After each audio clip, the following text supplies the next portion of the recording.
In 2025, shocking new evidence finally came to light in the Elisa Lam case.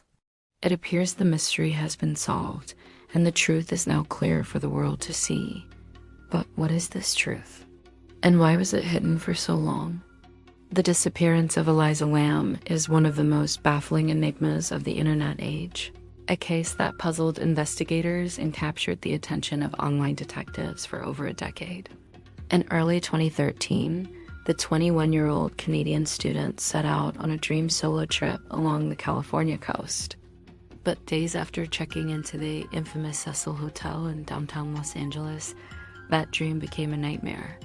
Elisa vanished without a trace. There were no witnesses, no clear timeline, and no answers. The hotel, with its dark history of crime and death, became the focus of a massive investigation. Police searched the entire building but found nothing. Then came the discovery that set the internet on fire, a disturbing video from a hotel elevator camera. In the grainy footage, Elisa behaves strangely, pressing multiple buttons, hiding in the corner, and gesturing at someone or something just out of frame. Her movements are erratic, her expression unsettling. Then she's gone. The video went viral, sparking countless theories. Was she running from an attacker? Was it a supernatural force? Or was it related to her known bipolar disorder? Even that didn't fully explain what happened next. Almost 3 weeks after she disappeared, the mystery deepened. On February 19, 2013, after hotel guests complained about strange tasting, discolored water, a maintenance worker climbed to the rooftop water tanks. Inside one of them, he made a horrifying discovery: Elisa's body floating lifelessly. The official ruling was accidental drowning, with her bipolar disorder listed as a contributing factor. But for many, this explanation just created more questions. How did she get to the roof, an area that was supposedly locked and alarmed?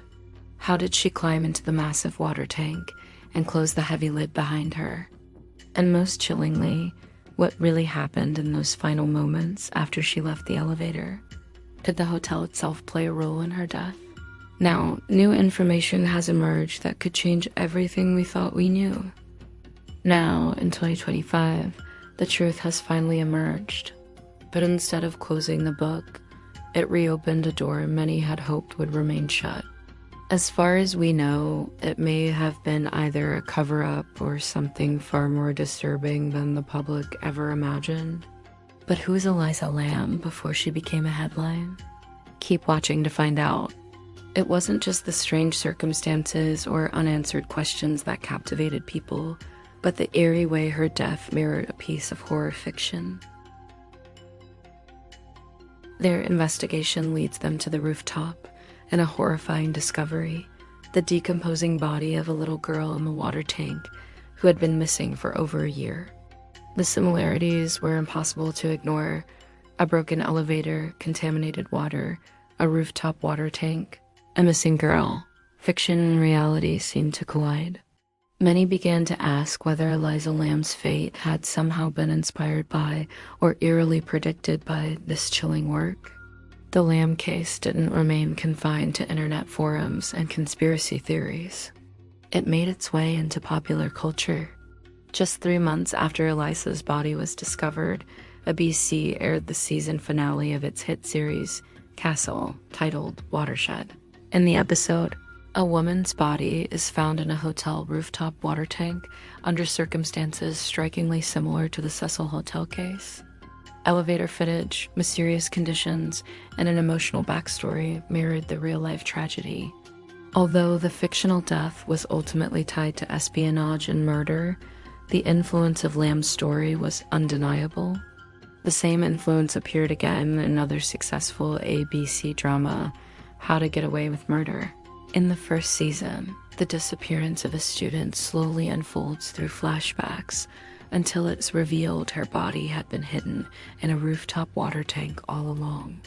The truth emerges only when a maintenance worker is called to investigate water pressure issues. Just as at the Cecil Hotel, whether coincidence, inspiration, or something else, The most unsettling aspect was how Elisa Lam's story began blending into fiction. Art imitating life, or life reflecting the darkest corners of art? In Hong Kong, where her family once lived, the impact was immediate. In 2014, famous actor Nick Cheung directed his first film, the horror thriller Hungry Ghost Ritual. In one terrifying scene, a ghost terrorizes a woman inside an elevator, filmed entirely in low-quality footage resembling security camera recordings, eerily reminiscent of Elisa's final known movements. The resemblance was not subtle. Audiences felt it and remembered. Meanwhile, in mainland China, director Liu Hao announced bold plans to adapt Elisa's story into a feature film just 1 year after her death. Committed to authenticity, he even traveled to Los Angeles and stayed at the Cecil Hotel for several days, immersing himself in the unsettling atmosphere synonymous with the case. Chinese media buzzed with reports that beloved actress Gao Yuanyuan might be cast in the lead role, another sign that Elisa's story was becoming a modern legend. Hollywood was not far behind. In March 2014, brothers Brandon and Philip Murphy sold a horror screenplay titled The Bringing, inspired by the psychological impact of the Lam investigation. The story follows a detective whose mental state deteriorates as he uncovers strange details about the case. The project drew heavy criticism, with many calling it exploitative and premature. Still, the fascination persisted. At one point, acclaimed director Nicholas Winding Refn was attached. Later, Jeremy Lovering was selected to helm the project under Sony Pictures. Production stalled, but the obsession endured. In Elisa's hometown of Vancouver, her story inspired something more tender. That same year, indie pop duo The Zolas released a music video for their song Ancient Mars, a gentle, idealized portrayal of what Elisa's last day might have looked like. A young woman wandering the streets of Los Angeles, smiling, exploring, and enjoying the city's chaotic beauty. The video was filled with quiet moments, sunlight streaming through car windows, alleyway murals, spontaneous smiles. It bothered me how neatly people explained her disappearance with drugs or mental illness, said lead singer Zach Gray, who attended the University of British Columbia, just like Elisa. We wanted people to feel that she was a real person, a girl with dreams, not just a headline. Her story continued to inspire other artists. Then came 2015, and with it, one of the most watched horror series on television, American Horror Story. When the 5th season launched, speculation spread rapidly. Executive producer Ryan Murphy confirmed it would take place in a haunted hotel in downtown Los Angeles. Fans and critics alike pointed to one unmistakable source of inspiration, Elisa Lam. Though Murphy never mentioned her by name, surveillance footage of a young woman entering an elevator and disappearing made the message clear to many. Elisa Lam had become a ghost story, one that crossed oceans and media, whispering through elevators and water tanks alike. In 2017, indie rock band Sun Kill Moon released 2 songs, Window Sash Waits and Stranger Than Paradise. In these songs, frontman Mark Kozelek proposed a controversial idea that the entire event was a hoax. In an interview, he stated he had concluded that no one died in a water tank and that the girl in the elevator couldn't be identified due to the blurred footage. For some, it was conspiracy gone too far. For others, a reflection of the blurred line between truth and reality in the internet age. In March 2016, the case gained renewed momentum thanks to BuzzFeed Unsolved. Hosts Ryan Berger and Shane Madej stayed at the Cecil Hotel and retraced Elisa's steps. Their investigation was part true crime, part ghost hunting, highlighting a mystery that continued to haunt the public consciousness. They found no answers, but they ensured the questions were never forgotten. By 2018, Elisa's story found its way back into feature films. The horror movie Followed drew heavily from real events, borrowing elements like the viral elevator footage and the eerie atmosphere of a cursed hotel. Instead of a rooftop water tank, the body is found in the basement, and the explanation involves the infamous Korean elevator game, a supernatural internet ritual said to summon spirits. Though fictional, the use of Elisa's final moments felt deeply familiar. That same year, industrial rock band Kind released a powerful single titled Elisa Lam. The accompanying music video recreated the original elevator footage shot for shot, plunging viewers back into the strange world of the Cecil Hotel. Its ominous tone, paired with distorted vocals, felt less like a theory and more like a tribute, an artistic echo of unresolved grief.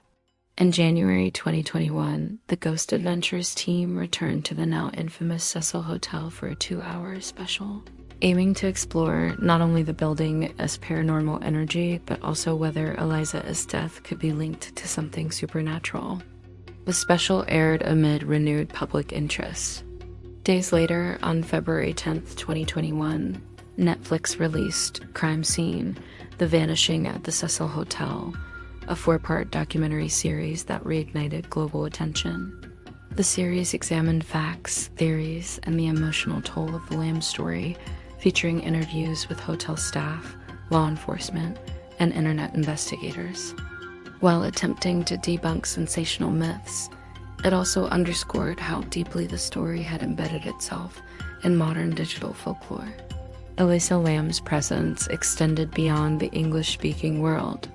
In 2024, renowned Argentine writer Mariana Enriquez included a short story titled A Sunny Place for Shady People in her collection of the same name.